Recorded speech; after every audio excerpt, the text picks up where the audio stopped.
We should get started. Welcome, everybody. Appreciate you being here today. And thank you for joining our St. Luke's Health Talks, where we bring virtual live education to you, our community members, to support our mission to improve the health of people in our region. Really appreciate you taking the time to really experience what I think is going to be an enriching and valuable conversation today with Tyler and Monica, who I'll introduce to you in a few moments. I'm Erin Pathley. I'm the Senior Director of Community Health and Engagement for the St. Luke's Health System. You know, it's interesting. There we go. My apologies. I didn't know how to advance for a quick moment there. I just have a few quick housekeeping items to share with you all. One is a disclaimer that we are recording this session. And please know that all content is the property of St. Luke's Health System and is presented for educational purposes. Please also remember, because we're recording, to be sensitive to your own privacy and the information you share that will become public. Have a little sort of legal disclaimer as well, that funding for this conference was made possible in part by NH750 T000105 from the Centers for Disease Control and Prevention. The views expressed in written conference materials or publication and by speakers and moderators do not reflect the official policies of the department or of the CDC, nor does mention of trade names, commercial practices, or organizations imply endorsement by the US government or St. Luke's. Thank you for allowing me to do that. Additional housekeeping items are meeting tools. So on your screens, you should see, primarily for most of you, on the top section of your screen, you will see a microphone. Currently, that microphone should probably have a little slash, which means you're muted. We have actually muted you for the time being. At some point later in our conversation, we will unmute you all. The chat button, which is also most likely on your top button. It's a little message bubble. You may at any time ask questions, provide information that you would like the participants and the speakers to see. That's where we are going to field questions for the majority of our conversation today. You can also raise your hand. There's a little hand raise icon. When we open our microphones towards the end of the conversation, raising your hand would be really helpful to us if you have something to say. And again, a reminder that we're going to record, so please consider your privacy when sharing.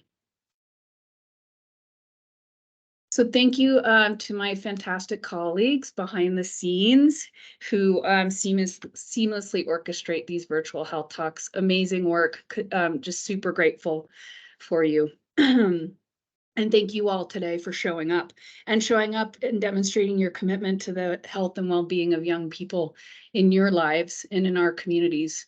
Really important that we continue to do this more and more. Mental and behavioral health is one of the shared impact areas that St. Luke's has prioritized, knowing that understanding and effectively, addressing mental health conditions is essential to improving overall health, as it impacts every part of our daily lives and our society. Tyler will share a little bit more about mental health in Idaho, but I wanted to briefly share that he and I had the privilege of hosting 30-minute screeners of Hiding in Plain Sight, an unbelievable documentary by Ken Burns about youth mental illness in the United States.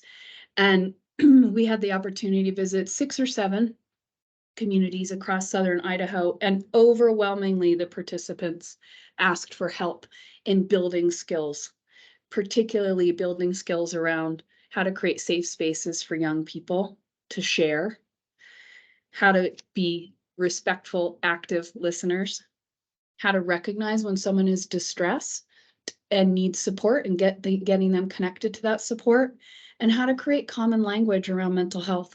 This virtual talk is one of the ways and the many actions that St. Luke's is engaging in to convene this conversation, to build awareness, and to improve mental health. So thank you again for being here. The format really quickly. Tyler's going to give some context to our conversation, open with some brief comments. He's then going to engage Monica in conversation and in questions specifically about her experience working with young people. And then we are going to, throughout the conversation and at the end, open for questions from you all. So it's my pleasure to introduce Tyler and Monica. Privileged to have both of them be my friends and colleagues. Tyler is a social entrepreneur and trusted advisor to philanthropies and partnerships, working to improve the well-being of people in place.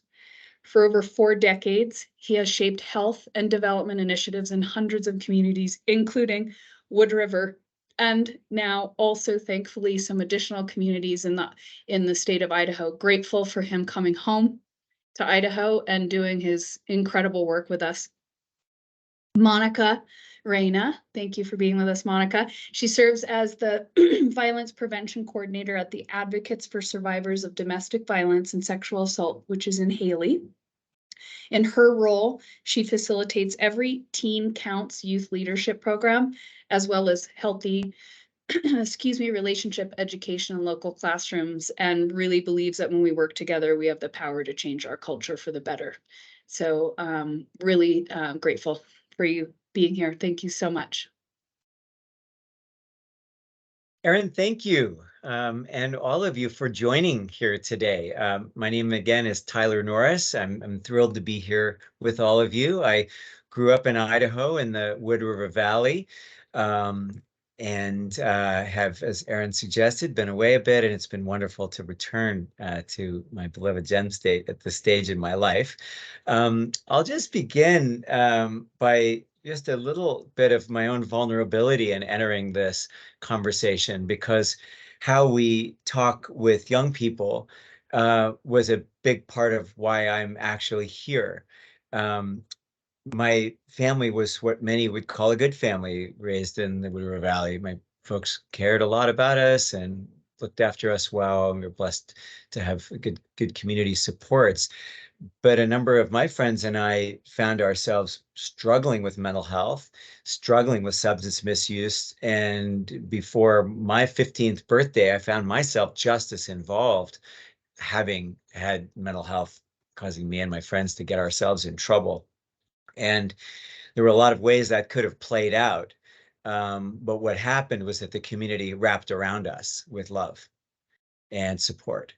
And instead of sending us off to St. Anthony and sort of putting us at the edge of school, the kind of premise was any kids that are struggling like this need this community. And so we were folded back in, and we got the support we needed to talk about our own mental health struggles, our addictive patterns, and what led us to kind of become what many would have called troublemakers. Of course, like so many of us probably on this call, our wound becomes our way.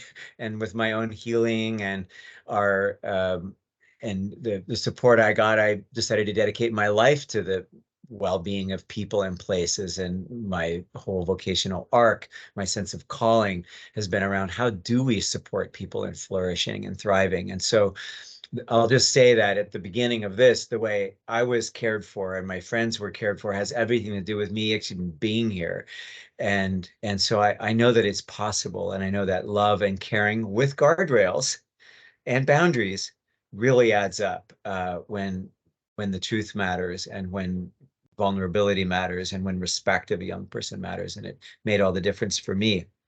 It's been really, as Erin mentioned, our experience with many of you, some of you on this call, were part of these dialogues around the state last autumn to really listen to our fellow Idahoans of all political stripes, ages, backgrounds, education, income, to just understand how pervasive the suffering is and the pain and how deep it goes.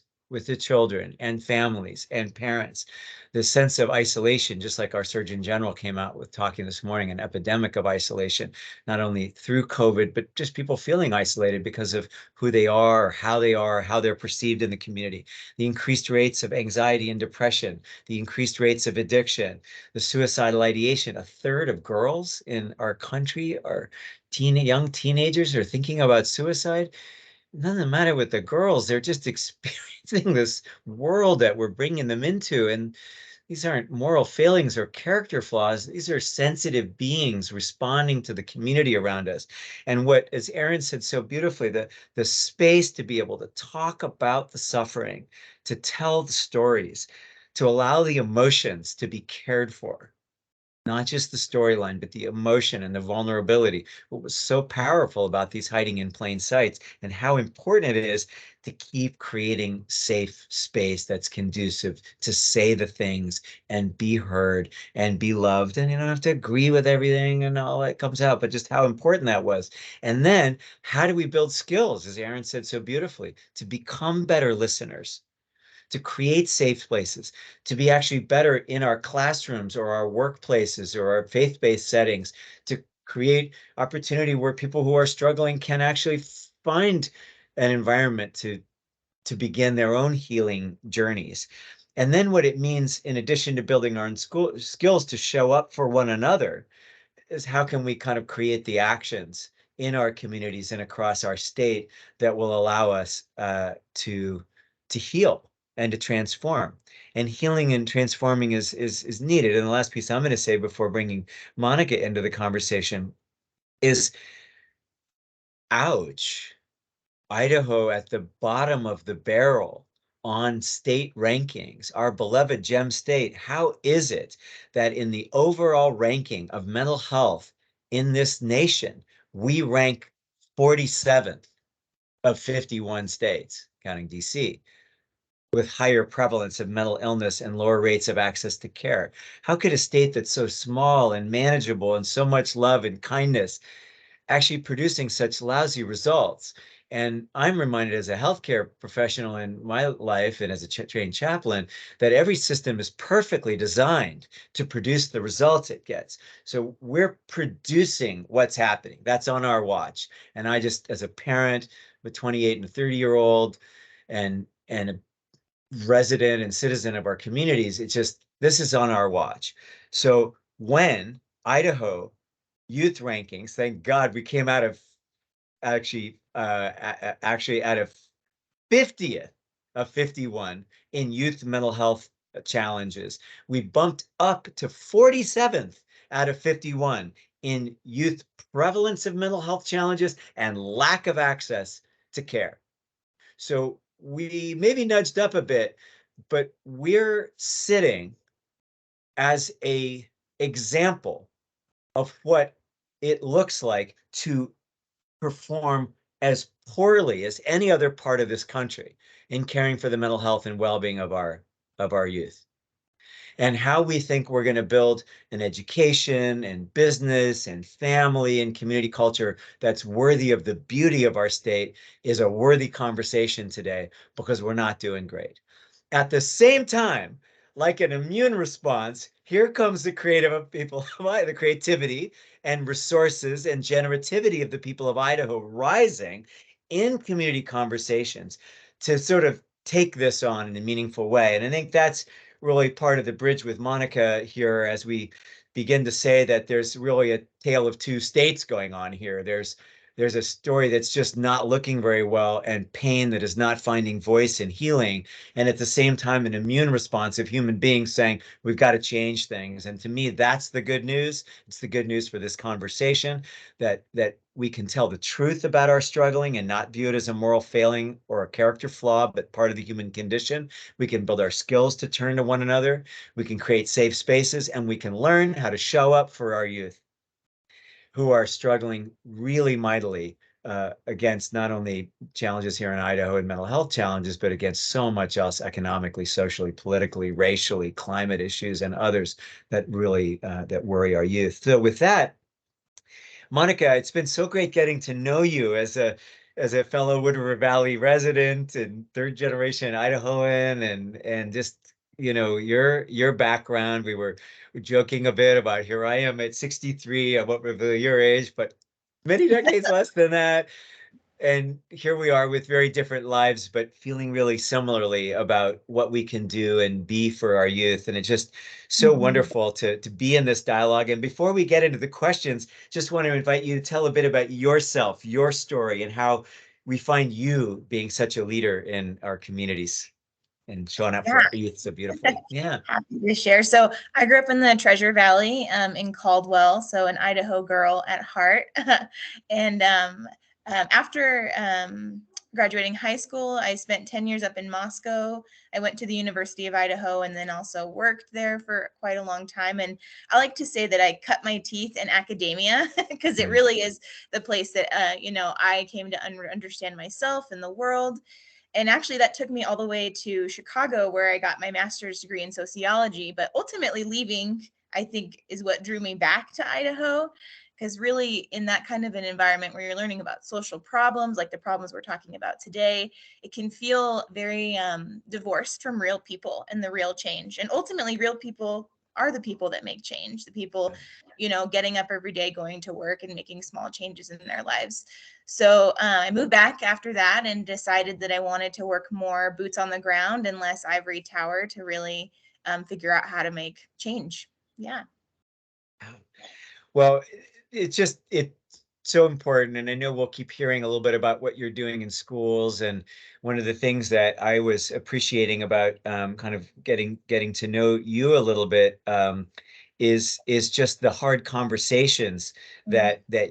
that you're having. So maybe you could tell us a little bit more about what you're doing with the advocates, how you're showing up with young people, how you're creating safety for the hard conversations on the hard issues of being a young person, uh, Yeah, without definitely. naming all of that. You do, please, that. Well, how do Yeah. you do So, what you do with the advocates, please? Yeah. yeah, so the mission of the advocates is to build a compassionate community free from violence, from emotional and physical abuse. And my piece of that is I'm a part of the prevention education team.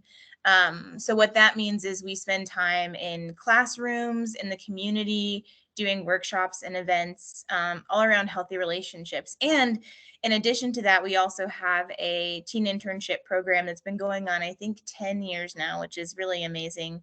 Um, and that's where we work with 10 teens from across our valley to do teen-led initiatives around prevention. Because one thing I learned when I stepped into this work is teens are most impacted by things like domestic violence and sexual assault. And so ultimately, they need to be the leaders in creating solutions. And so through that, I spend a lot of time facilitating and supporting teens in their work and in their personal lives as well. And then in addition to that, we also have a text to talk line that we implemented right after COVID. And that's a confidential text line that students in our community can reach out to us. And actually, that's, I think, where I've really seen this issue come to light, Tyler, that, we put Mhm. that out there as an opportunity for students to reach out to us around sexual violence, around teen dating violence or bullying. And we just got slammed with mental health questions. Yeah. And honestly, those things are very, very intertwined. And that's why I feel like, I've had to learn how do I show up for young people? How do Yeah. I actually do this Yeah. work? I really love what you're saying here, and I'd love to kind of keep going a little deeper into your lived experience. As a millennial, as a rising Latina, as a third generation person, Treasure Valley and Wood River Valley, and the state from the north to the south, and you're in the heart of these conversations every day. A few minutes ago, I'm like giving National Mental Health America data about our state, and we kind of Mhm. know all this, but what are you seeing on the front line when you're in schools? And I think a lot of people on this call are having some of that experience ourselves, but you're on the front line every day. What's rising? What are you seeing with our young people around their mental health and well-being? What's presenting, and how Mhm. stuck are they? And we'll come to solutions as the center of this call, but what's the pain that you're seeing right now, that kind of at the front? It's so wide ranging, as I reflect on that question. I think generally there is a sense of anxiety. I've definitely interacted with a lot of teens that are struggling with navigating the world. And honestly, so I work mainly with teenagers, and I think that is just a challenging time in life. So I don't want to, I think struggle is a little bit a part of that experience, but I also see a little bit of them, especially in our valley, trying to navigate, how am I going to get where I want to go, being anxious about, meeting expectations, or being anxious about not no one having any expectations for them. We also are seeing a lot of serious struggles. So I think we talked a little bit about this before, Tyler, but some self-harm, some thoughts of suicide, just a general feeling of loneliness, even though you're surrounded by people, and also just a need for support. I think that's been a huge, and for space and room to talk about those issues. Yeah. Yeah. Mhm. So this is not, these are not data points. These are little souls showing up in the classroom and here and bringing forward this human condition that's really struggling in their mental, emotional, social life. And there's a lot of facets to that. So I'd love to just kind of hear you say a little bit more about how are young people characterizing this? In our conversations, we talked about, the telephone. We talked Yeah. about early attraction and early interest in sexuality. We talked Mhm. about young people feeling like, am I loved? Am I wanted? Do I have friends? There's like this sort of constant questioning. We were almost talking about it, almost a spiritual question of, am I worthy? Do I belong here? Very deep underlying questions that are then presenting themselves as self-harm in the form of cutting, in the form of substances, in the form of acting out in the full range. And so kind of say a little bit more about what the array of issues are and kind of how young people are talking about those. And then we'll begin to say, how do we show up in the middle of that as Yeah, I adults and think parents? that's a really good point. I think in general, what I learned of how to listen, because I think sometimes I'll have a conversation with a young person and there'll be a little indication that something is up, like, well, I'm really stressed right now. I might start with that.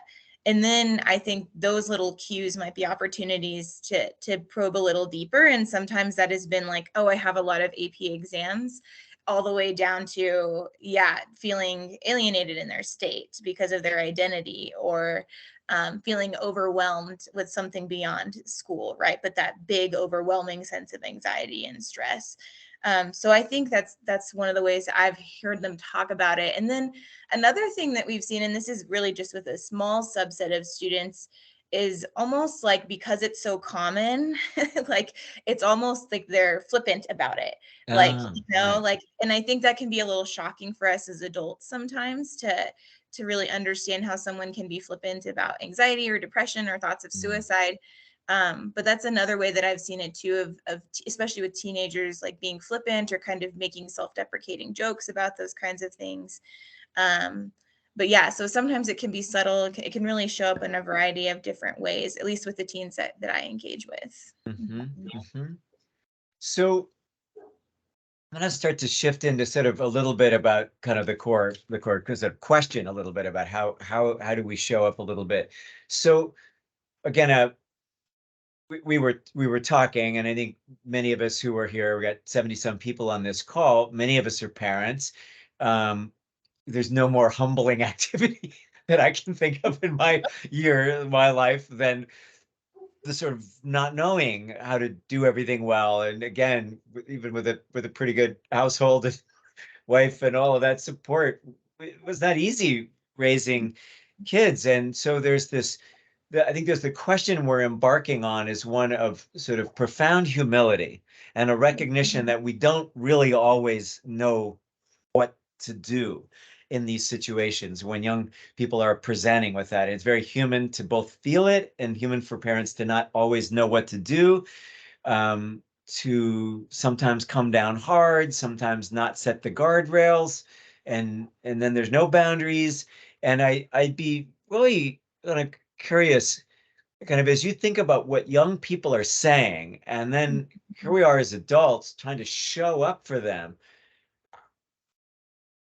both with humility, but sometimes with arrogance, like they need to do this, they need to do that. This is what ought to happen. Mhm. There's often a very profound disconnect. And so I'd be kind of curious a little bit about what you're hearing from parents and you're seeing and where that lines up with where young people are and Mhm. and where it doesn't, frankly, and that we Yeah, don't come definitely. together. Yeah. I think generally it's almost like I hear that from both parents of both these sides. So we've definitely had, and I want to add that this is something that I do not do alone. Like I think I'm constantly learning. I'm by no means an expert.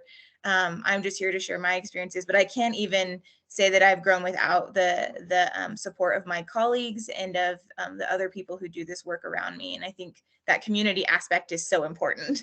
Um, but we've had parents come to us, you know, really wanting to lay down the law around a situation, to just instruct their child about what needs to happen, and have given the advice of, you know, do you want to be right or do you want to have a relationship with your kid? Mhm. Because, you know, erring on that side of just laying down the law, it's my way or the highway, can really feel alienating for a young person. And, you know, I think often it'll just be shutting down. That's what I've experienced when I've accidentally stepped over that line a little bit. As we talk about this a lot with facilitation, I do a lot of facilitation in classrooms, and you know, once you say like, okay, no talking, like, you know, side talking, then they're not talking at all, not even the times you want them to talk, right? So really being clear about balancing that. And then another thing we've heard from parents as well is, you know, parents that don't want to lay down the law, or that don't want to be too imposing on their children as well. And I think that it is a really hard balance. I think that there's no one size fits all method. You know, each situation is different. And I hear that from youth too. It's so interesting, like hearing both sides, you know, of like just wanting to be heard. Or I've even had a student tell me that in the 6th grade, they got a phone and they really wish their parent would have sat down with them and set down the expectations of how to engage with their phone in a healthy way, because they ended up doing things that they absolutely regret now as a junior. And so really wanting that instruction and wanting that guidance on how to handle all of the things that teen life brings, in addition to, you know, these tougher Right. things. Mhm. So just because we're human beings and we show up really differently, we have different families, backgrounds, religious orientations, cultural orientations. Some of us will find ourselves more lay down the law, others a little loose and not sure, and kind of every place in between. But it seems that the place that this whole conversation begins is with listening. Yes. You know that this is such, you know, two ears, one mouth, and this kind of, you know, reminder of the power of actually giving someone your full undivided attention Mhm. and silence, that the quality of the silence and the listening. You know, so before we get into, well, what's the strategy to deal with the kid who's cutting or is smoking too much cannabis or at all or anything else, what's that? Tell us a little bit about that encounter rooted in authentic, respectful listening. Uh, there's so much there. I think the biggest thing that I have learned, and it's still a muscle that I'm learning to use, is when you're having a conversation, especially if a young person is, you know, again, maybe sharing a little bit, like, I'm stressed, there's an opening there, is to not jump right in with diagnostics, analysis, and a full report of what should be done next. I think because, you know, so many of us want to support the young people in our lives, and we have such a wealth of knowledge and experience that of course we want to engage them with. I think just staying present, staying calm, no matter what the issue is or the concern or what's happening with your young person. I think that's the first step. And I love what you said, Tyler. I think active listening is actually something we don't do very much in our society and in our Mhm. culture. You know, we're always waiting for someone to finish so that we can say what we want to say. And I think even just leaving space after something has been said and really reflecting on, well, how do I want to respond to this, can be really, really helpful. And I'm by no means perfect at that, but it's definitely something that I feel like I've gotten really good feedback from the youth that I work with. So there's a quality of this. I've loved sort of unpacking the word respect. To look again is literally, if you break down that word, to look again. In other words, I might be looking at my youth or a youth, and I'm having a reaction to their behavior or even their sadness or their behavior or their medicine of choice or whatever might be of concern. And one, as I've got a reaction going on, and two, I have a solution. Neither of which you're suggesting I bring into the conversation. You're suggesting, how do I do my own emotional self-regulation so that I can actually be a listener first and actually move into a meaningful space with a young person rooted in respect for them and myself, which is real, rather than moving into the acting out of judgment and then all of my solutions or ideas that might be the perfect fix for my kid or yours for that matter, you know. So so I feel like we're just kind of saying that we need to learn how to listen and pause before we sort of react and fix. If I again, feel free to build on that a little bit. And that is so hard. I just want to say, like, I am coming at this as a youth professional, so I think it is much harder to do with your child, and it's much harder in other situations. But yes, I think taking a pause and asking questions, because I think a lot of times we also just make assumptions. Oh, if they're struggling, with a grade, it must mean that they're not doing the work, or, something along those lines. And instead probing and asking them why something might be a problem or an issue, and having them really reflect on that. So yeah, I think that's a key piece. Yeah. So we'll start with that, and going back to what Aaron said at the top, that even the skills of listening are simple. What we used to do, what we did in Hiding in Plain Sight, which worked really well as a listening with pieces. Think of the person who listened to you better than anybody has ever listened to you before, right? It was actually was really good. So everybody sort of conjured, oh yeah, that aunt or someone who she just, yeah, she held the line and she would say the thing and all that, but she just really listened. Now, listen to that person like your favorite person listened to you, so that we really begin to practice that skill of listening and respect, and that brings us into an authentic heart relationship. Then there's really room for something to happen, to really get it and not just operate out of our judgments or our underlying assumptions of what actually may be going on. Because I'd like to suggest, it's often said in recovery community that we're only sick as our secrets. I'm curious about how much secret keeping you're seeing with young people because of the way we're responding to them. Yeah, I don't know exactly how much, but I do know we've had students, especially when it comes to teen dating violence, it's something that we interact with a lot. They don't want to engage the parents because they feel like the parents are just going to take over. Right. They're just going to want to fix or decide what should happen next. Or I think sometimes too, that can be really challenging is sometimes in our reactions, if they're really emotional, it can feel like, honestly, a little overwhelming for the person on the other end of that. So yeah, I do know that is definitely something that will deter a young person from bringing something up, being completely like honest maybe about what's happening. That's the other aspect as well. Yeah. With the working assumption that creating the safety for the young person to get to the place that they feel like they could actually say the thing is the place to begin. I mean, you could almost make a parallel in a 12-step or something until you sort of acknowledge your addiction problem. You really can't do much about it. And so until that young person can really touch and we can really hear what they're saying, most any solution might just generate the next problem. I mean, I think that's the challenge with a lot of the quick things we do, is it just, because it's not rooted, it brings this forward. So in a minute, we're going to open the floor a little bit to some of the questions. And I know, Monica, you and I said we were willing to talk about the phone and how to work with the phone. We were willing to talk about cutting and other forms of self-harm.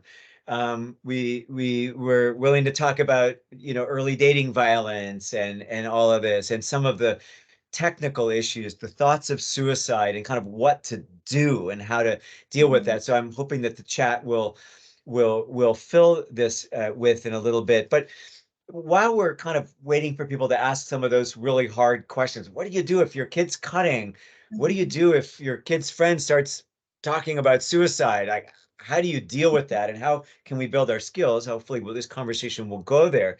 Is there anything you might say then, either to parents or other adults who might be encountering a kid that's a friend of your kids, or in a coach relationship, or in some kind of a community relationship, about how you not only create a safe space for young people while staying an adult with guardrails, but adult, but to also kind of create our own boundaries so we don't become enmeshed with the young person. We're not trying to fix them. We're not all lost in their issue, but can hold a little bit. Can you just say a little bit about the stance, like the stance you might take in working with a young person to hold good space, with the boundaries for the listener as well as with the person you're listening to? Yeah, I think I love Brené Brown's research around this. So she found through her research that the most compassionate people, right? This idea of compassion being we're connected, my well-being is connected to your well-being. Those people are the most boundaried people, and I always have to remember that is the way that to move forward, right? Being clear about the power of the young person in front of you to make decisions, to be able to support and to support themselves, your power as an adult to be able to do that, but also the lines that you're willing or not willing to cross. So I think definitely something that I think is really helpful is just validate. I think that validating feelings, even if in your head you're thinking, well, that's not the reaction I would have. I think removing ourselves as a point of reference is really important, and instead meeting our young people where they are. So this is really important. I'm going to, forgive me for asking you to say this again, to remove myself as a point of reference. Say more about that. So I'm listening to you. Yeah. But I'm constantly processing what you're saying with what I think, right? That's what we do. We're little meaning-making humans. How do we do that? That seems like a skill that's not automatic. Yeah, I think it's really about, for me, it's been about really reflecting on my assumptions. And then instead of operating from my assumptions, asking. So if there was a situation at school, let's say a friend issue, instead of jumping right in with, well, this is how I would feel in this situation, and this is obviously the help that I would give myself, I think instead asking, how did that feel? What do you think you'd want to do next? Instead of, I think sometimes we just jump ahead. I think that's all it really is it's just easy to kind of do a shortcut in our brain. And instead of just sitting with and understanding how is this actually feeling from their perspective, and what are the things that they really have got a handle on, and what are the things that they actually would like some help with, and I also with of course the clear opening of I being always there as an adult.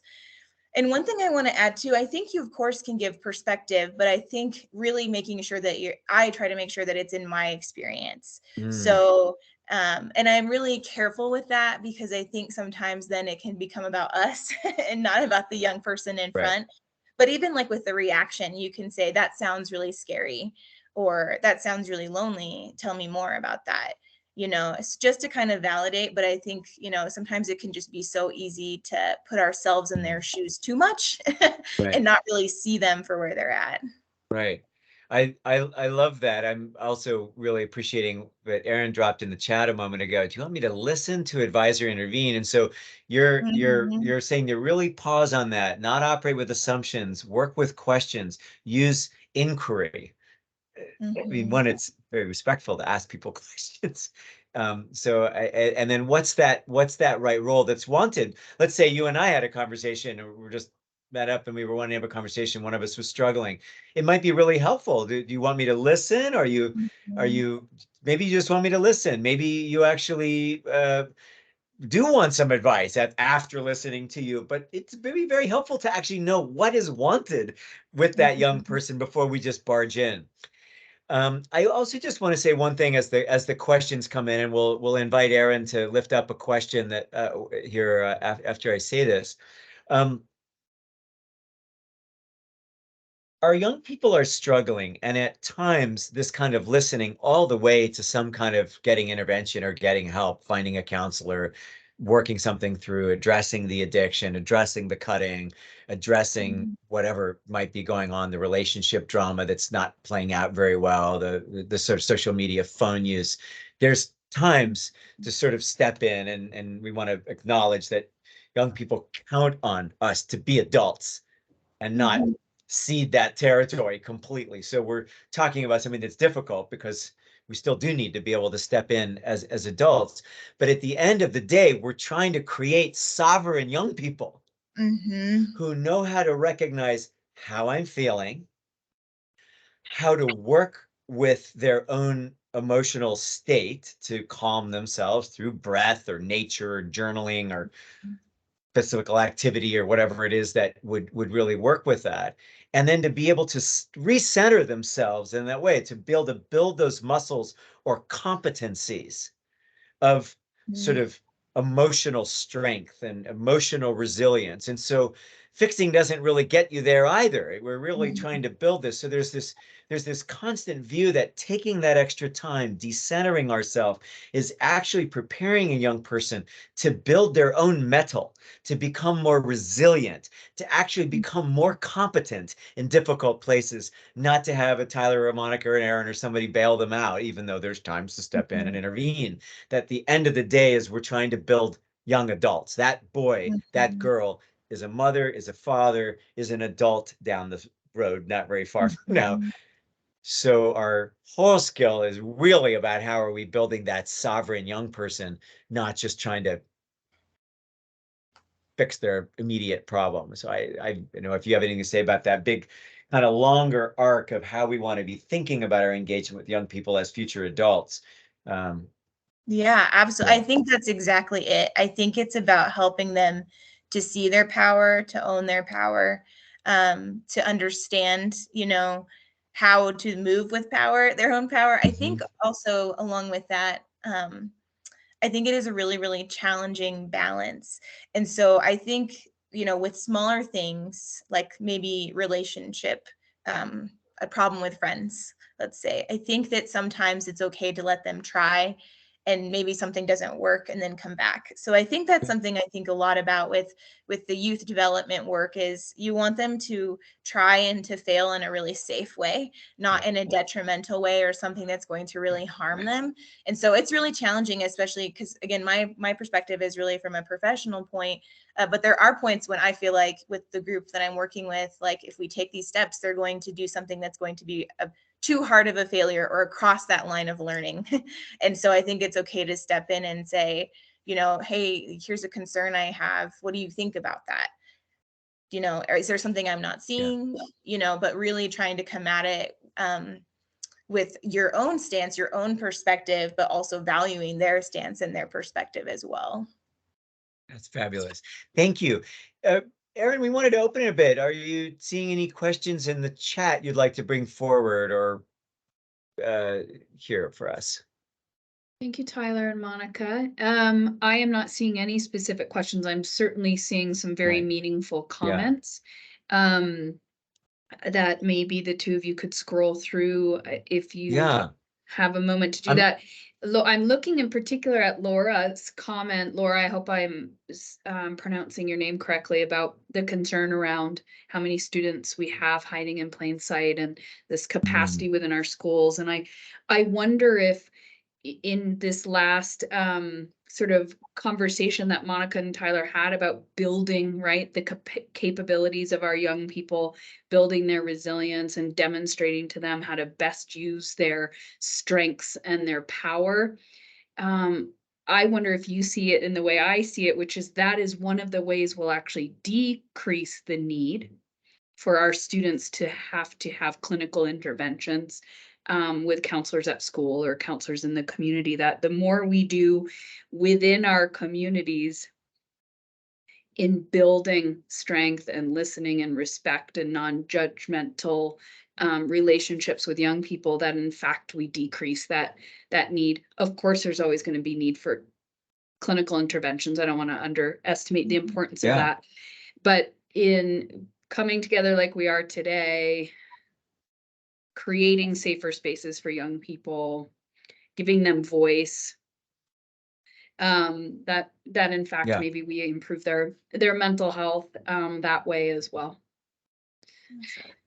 So Monica, I'm curious, just building on this, we're talking about a couple things that are upstream from increasing access to care. And we could just as easily pivot this into, yes, we need more mental health professionals and we need them more accessible in our schools. And that's a vital conversation for us to have. I think what's useful about this call is that we're talking about how do we do this upstream from that. And so can you just say a little bit more about what you've observed in young people building their own skills to work with themselves? I'm feeling anxious, or I'm distressed, or I'm feeling a desire to reach for my favorite substance, whatever that is. How do young people learn to recognize themselves, kind of emotionally center, and kind of get themselves back on track? That's part of it. But then with those competencies, that level of stability, if we could use that word, not that we don't all have our ups and downs, but we learn how to work with it, right? And stabilize ourselves to then be able to be there for another, for a friend who might be in a meltdown or spiraling in one way or another. And there was a great comment in here from Shannon a little bit on that, with talking about the daughter with a friend. So can you just say a little bit more about building our own skills as competencies for life, and that it helps us be able to show up for our friends, which might get more people doing better before we end up needing professional help? But what do you think about these internal skills and friendship skills? I think one of the things that I know a lot of the teens in our community have responded well to with internal skills is the community resilience model that has been implemented by several different partners in our community. And it's a very short way, kind of a quick little, it is a training, but on this idea of, how do our brains work? How does trauma impact our brains? And how do we increase our resiliency zone? Or notice when we're being bumped up and bumped down, and what are the skills to get ourselves back into it. And I know implementing those in schools, we had our teen interns trained on it, and really getting this information out in as many ways as we can. Many of them have reported that they continue to use those skills through that training. So I think it can be small. We even have it with our teens, we just check in at the beginning of every meeting and hear each person's life and validate and are interested in each other's lives. So I think even just making moments where, in that moment they can talk about a hard thing, giving them the skill sets to reflect and recognize what they're going through, and then as well as tools to help them feel okay, in themselves. Yeah. I wanted to ask a question. I think, Aaron, you and I might be looking at the same one right now. I was going to pick up on what Shannon asked. I thought, were you going there, Aaron? And then we'll come back to the single parent question, which is this, like, how do you do it when you're trying to do everything together as a single parent? But Shannon's question, I think, is really, really useful. It was a completed suicide in the school 10 days ago, resistant to adding it to the curriculum and talking about it. There's reasons to not glorify the suicide, but we need to be able to talk about it too. How do you open opportunity after a horrible incident like a youth suicide? Or what are you seeing in the way that schools are embracing a post-suicide moment as a way for healing and to build skills, and also to make sure we're not glorifying it in a way that might sadly cause others to consider the same? With delicate territory.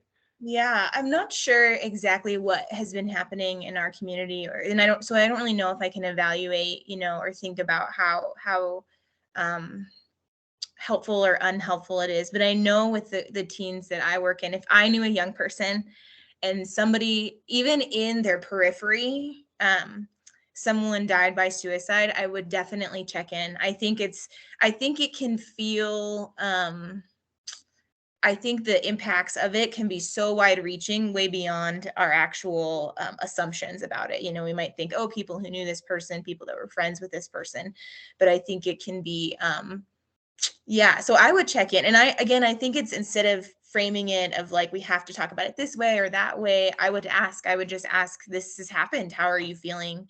And Mhm. make space for really their voices. And I think that's a way to kind of not push it in one direction that may or may not be helpful, and I think normalizing that it's okay to talk about this, it's okay to share, and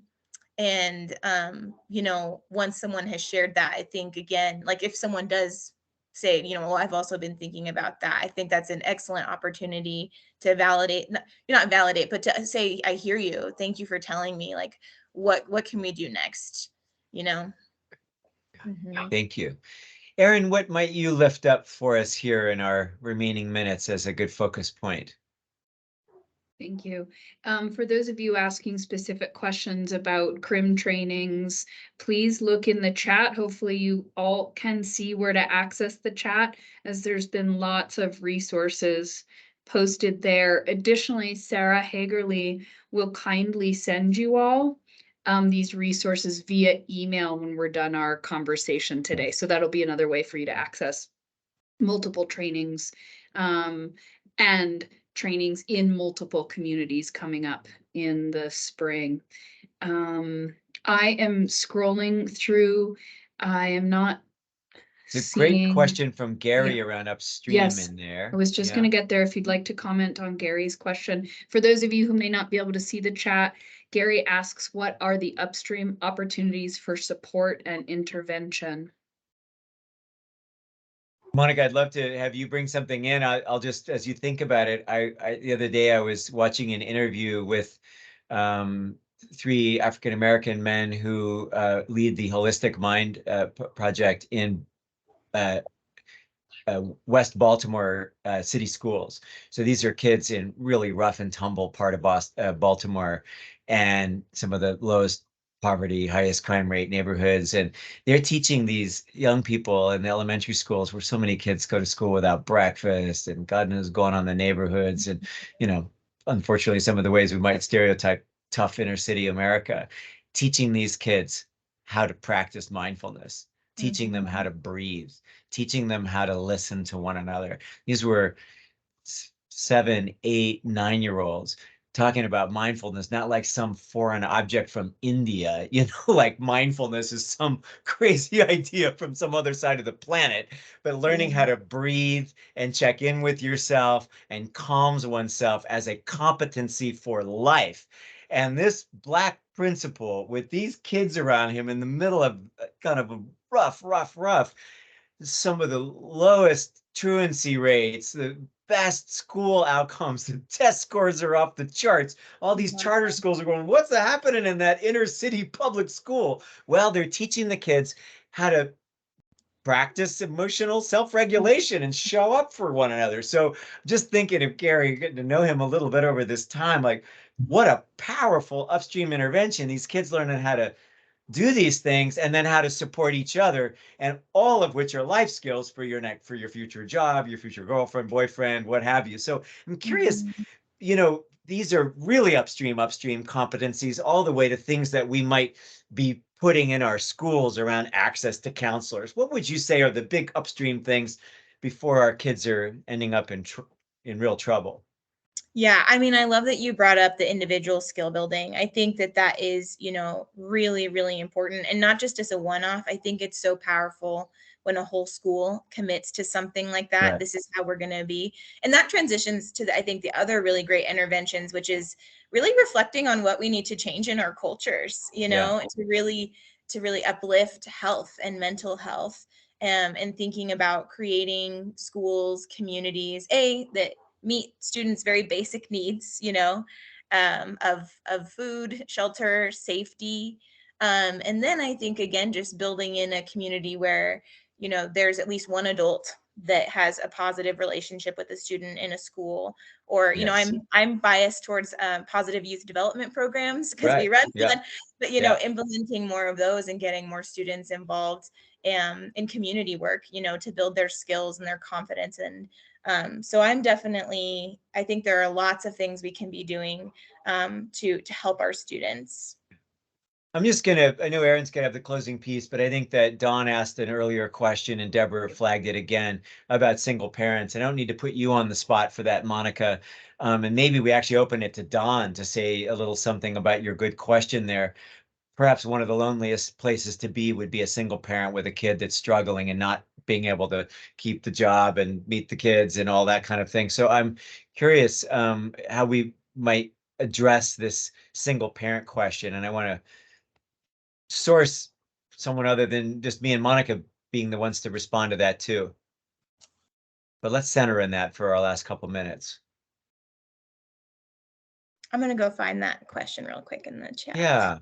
Or Don, do you even feel like just asking it publicly, or if you feel like, I don't know if we let everybody off the mic or not, but I just feel like it's so important, even if we don't try and come up with a perfect answer here, to honor that. Hi, it's Dawn. Please.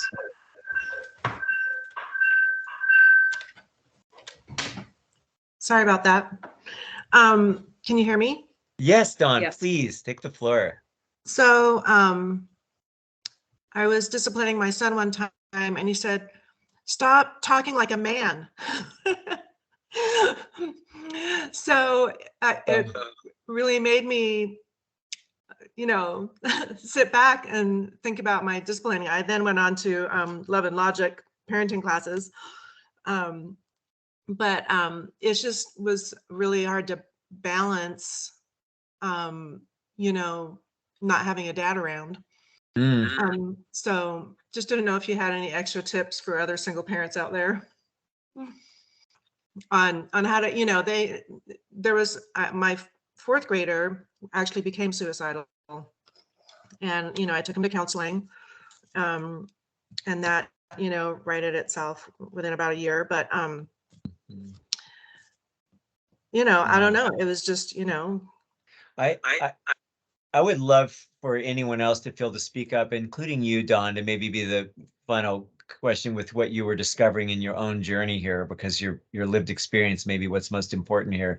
I know in our own household, when there were a number of single parents in our immediate community, and boy, the moms and the dads just bonded together. Like, we just decided they were all our kids. We started doing a lot of things together and started building cross-parent relationships. It's very hard as a single parent to even arrange those kinds of things between work and all that. So I don't want to make any presumptions around that, but I sure know that in our own lives, there was no way that we could be all the things we needed to be for our kids, even with two parents in the household, or, an engaged parent, second parent who, may not be in the house, but's nearby, that we just desperately need other adults to be in our own kids' lives and vice versa. So, but, I'd really be open to you giving the final word on your own lived experience there before Aaron closes us.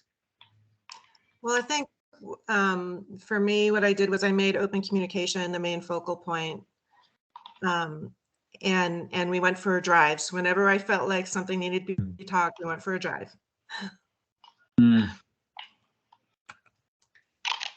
I love what you've said, and I think it sounds like underneath that was some pretty powerful self-reflection about how do I be the best parent I can be, and whether you learned how to take the drives or be a better listener or look at your voice or whatever. I'm already struck by the power of how you have chosen to rise to this.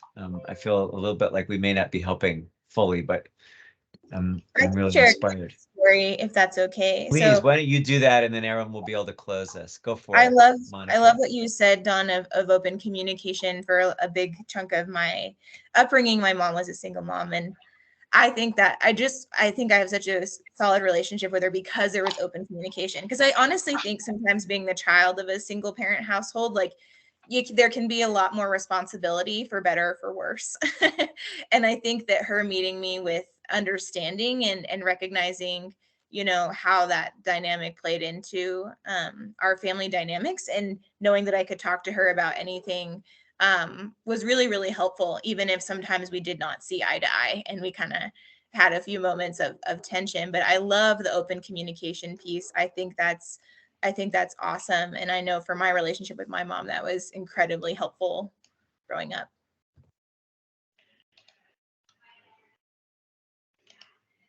Thank you. Any last minute questions or comments from our participants before we close? Leave that open for a moment.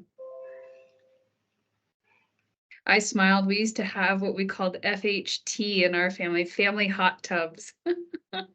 That's where our daughter would have the tough conversations with us, because I don't know if it was dark out maybe and the stars were out and it was beautiful, but there was a little more cloaking, I guess, of being face to face, and it was a beautiful process for us. And we still have them when she comes to visit, and of course then we can look at each other a little more easily, and it can be during the day and we can talk about all the things. But so thank you for that.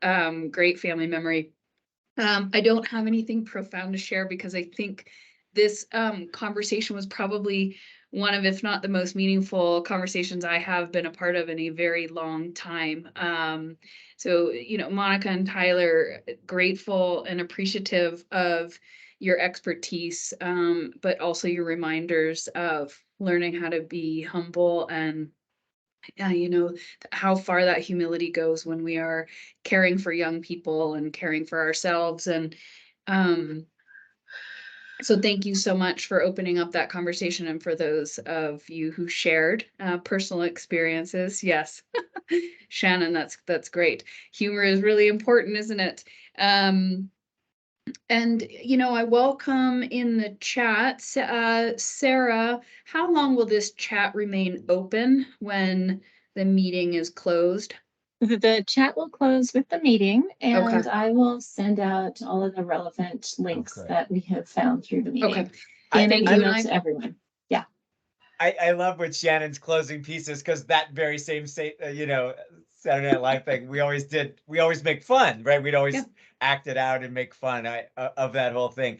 But what a beautiful teaching is that's really underneath it, because what's underneath it, and Monica, this was part of yours in my conversation earlier this morning, is to remind our children how extraordinarily beautiful they are. Absolutely. And how much they matter, and how loved they are, and to feel that love no matter how difficult it is. Because the biggest crisis here isn't the cutting and the cannabis. It's like the spiritual question of, am I a good person? Do I belong here? Is there a place for me?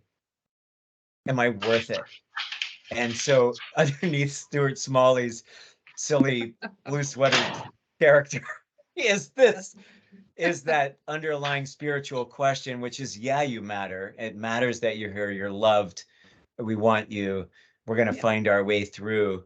And like Dawn shared, that let's jump in the car and have that talk, or take the walk, or do that thing that we know how to do in our household, and keep it with the love. I think all of our faith traditions call us to love. They don't call us to judgment. They don't call us to superiority. They don't call us to rules. They call us to love. And so maybe there's our great teaching. That's Thank you, perfect. Shannon, for bringing Stuart Smalley here. Thank you. Yeah. Thank you all.